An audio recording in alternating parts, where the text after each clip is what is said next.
was teaching at Fretted Instruments, which is just down the block or two from McDougal Street, and it was on 6th Avenue next to the Waverly Theater by a guy named Mark Silver. And I had a friend by the name of Danny Cal. Danny was also a student of Van Ronk's, and Danny was one of those guys that traded in his his acoustic for an electric guitar, and started a quartet. His rhythm guitar player, Artie Traum, the late and beloved and old friend of mine, Artie, went to Europe. He was the rhythm guitar player, and Artie went to Europe. Danny didn't know when he would be back, so he needed somebody to either fill in or to take Artie's place. And he came up to the Fretted Instruments one day and asked if I would be interested in auditioning for his band. I said, Danny, I never played an electric guitar. I never even held one. I don't think I'm the right person for this. And he said, well, give it a try. You know what we'll do is we'll put a pickup into your acoustic, and we'll just plug it in, and just, it's almost the same thing. You just play it, And we're just doing blues, So, well, okay, it can't be that difficult. So they were rehearsing at the Night Owl Cafe, and which is right up the block. The Night Owl was home to us and Love and Spoonful for a while, and the Flying Machine with my old friend James Taylor. And I'm sorry I missed his show actually last night, because James is absolutely magnificent, but that's a whole other story. And the Circus Maximus group with Jerry Jeff Walker. A lot of people played the Night Owl. None of us got paid. We had a good time. So anyway, Danny said, let's give this a try. So I went up to the Night Owl the next afternoon, and what he didn't tell me was that the pickup was on number 10, and then he said, okay, just plug into that amp. So I plugged into the amp. The amp was also on number 10.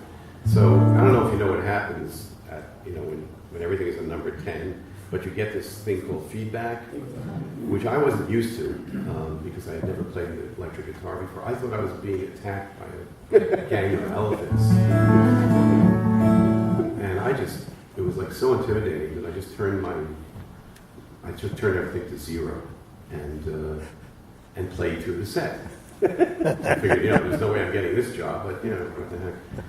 So Danny comes up to me afterwards, as crazy as he has always been, and he said, wow, I really like the way you play.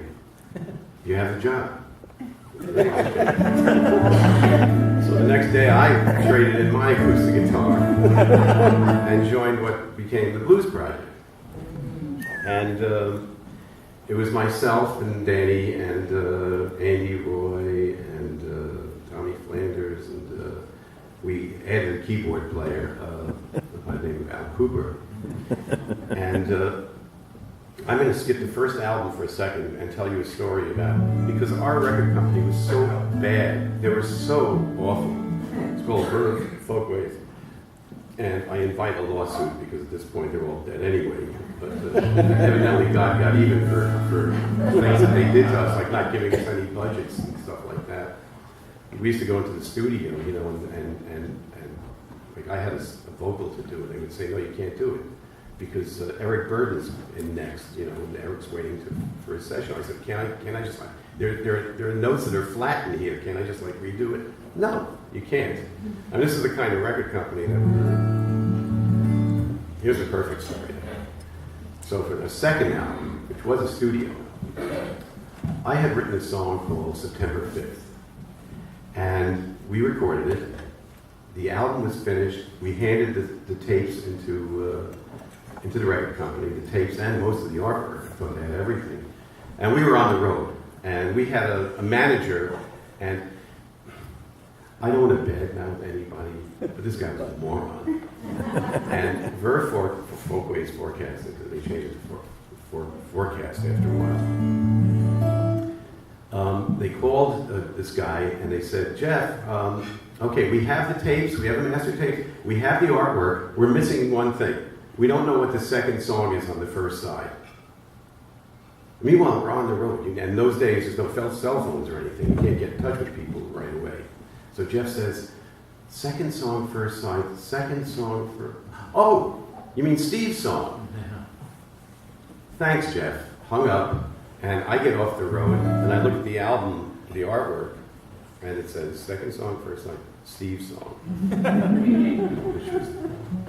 Now, I have to go through life with this, okay? I would never call a song after myself. So people to this day come up to me and say, didn't you write Steve's song? Of course, my answer is, yeah, I'm Steve. Anyway, I'm going to play you Steve's song. It was the first song that I had written. I tended over the years to write unrequited love songs, and it was mainly for the royalties. I would like have relationships that I would usually kick the girls out so I could write, so I could get some royalties. The basics of my relationships over the years. I'm just kidding. It's really sort of a sick thing. Anyway. We did this song like, you can call me from a snow-white starlit stairway. But I'm going to play it for you the way I had written it. It was a time, remember this is like mid-60s, and it was a time when we were kids, we were smoking a lot of dope, and we were experimenting a lot with old tunings and with melodies, and things just changed a little bit. And so this is called September 5th.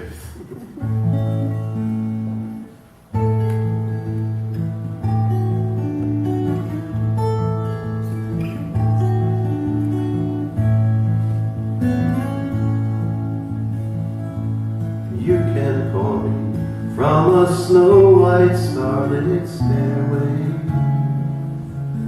I may hear and not be far away at all. But the sounds of our winter's love at nighttime, they have vanished, they have silenced into fall. You can crystallize through my mind's weary wanderings. I may see your shadowed image on my wall. Staring, laughing, weaved by your indifference. I would rather feel the pain than none at all.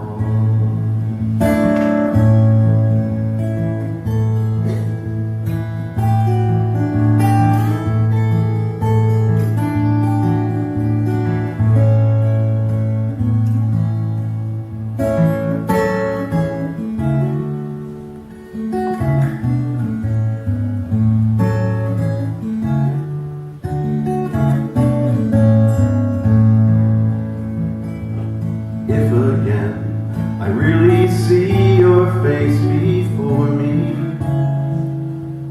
and we lie again together side by side.